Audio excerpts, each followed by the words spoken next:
आप सभी को मेरा नमस्कार।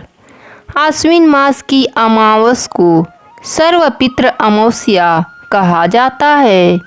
इस दिन से श्राद्ध पक्ष समाप्त हो जाता है, अर्थात यह पितृपक्ष का आखिरी दिन होता है।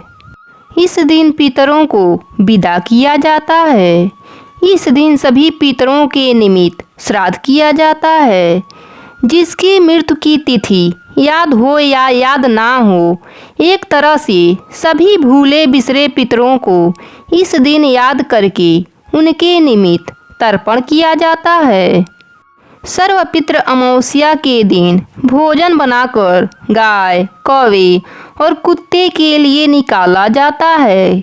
मान्यता है कि पितृदेव पशु पक्षियों के रूप में अपने परिवार वालों द्वारा दिया गया तर्पण स्वीकार करके उन्हें आशीर्वाद प्रदान करते हैं। अब सुनते हैं सर्वपित्र अमावस की एक पौराणिक कथा।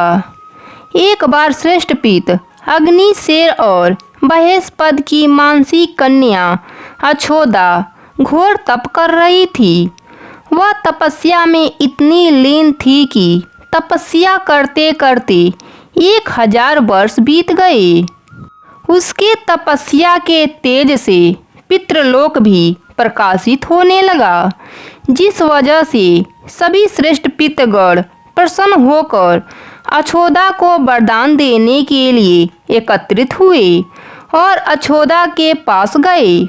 उन्होंने अछोदा से कहा, हे पुत्री, हम सब तुम्हारी तपस्या से अति प्रसन्न हैं, इसलिए जो चाहो वर मांग लो।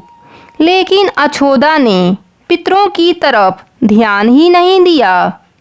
अतः उनमें से एक अति तेजस्वी पित अमावसु को बिना पलक झपकाए निहारती रही। पितरों के बार बार कहने पर उसने कहा, हे पितृगण, क्या आप मुझे सचमुच वरदान देना चाहते हैं? इस पर तेजस्वी पितृ अमावसु ने कहा, हे अछोदा, वरदान पर तुम्हारा अधिकार सिद्ध है, इसलिए बिना किसी संकोच के कहो। अछोदा ने कहा, हे भगवंत, यदि आप मुझे वरदान देना ही चाहते हैं तो मैं आपके साथ आनंद पूर्वक रहना चाहती हूँ। अछोदा के ऐसे वचन सुनकर सभी पितृगण क्रोधित हो गए। उन्होंने अछोदा को श्राप दिया कि वह पितृलोक से पतित होकर पृथ्वी लोक पर जाएगी। पितरों द्वारा ऐसा श्राप दिए जाने पर अछोदा पितरों के पैरों में गिरकर रोने लगी। अछोदा के अश्रुओं को देखकर पितरों को दया आ गई। उन्होंने कहा, अछोदा, तुम पतित योनि में श्राप मिलने के कारण मत्स्य कन्या के रूप में जन्म लोगी। भगवान ब्रह्मा के वंशज महर्षि पराशर तुम्हें पति के रूप में प्राप्त होंगे। तुम्हारे गर्भ से भगवान व्यास जी जन्म लेंगे। उनके उपरांत अनेक दिव्य वंशों में जन्म लेते हुए तुम श्राप मुक्त होकर पुनः पितृलोक में वापिस आ जाओगी।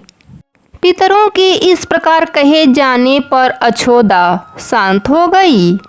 अपने रूप एवं सौंदर्य से अप्सराओं को भी लज्जित करने वाली अछोदा के प्रणय निवेदन को अस्वीकार किए जाने पर सभी पितरों ने पितृ अमावसु की प्रशंसा की और वरदान दिया, हे अमावसु, आपने अपने मन को भटकने नहीं दिया, इसलिए आज से यह पुण्यतिथि आपके नाम अमावसु के नाम से जानी जाएगी। ऐसा कोई प्राणी जो वर्ष भर में कभी भी श्राद्ध, तर्पण, दान आदि नहीं करता, अगर वह इस तिथि पर श्राद्ध करेगा तो उसे सभी तिथियों का पुण्य फल प्राप्त होगा। तभी से इस तिथि का नाम अमावसु अर्थात अमावस्या हो गया और पितरों से वरदान मिलने के कारण अमावस्या को सर्वपित्र अमावस के लिए सर्वश्रेष्ठ पुण्य और फलदायी माना जाने लगा।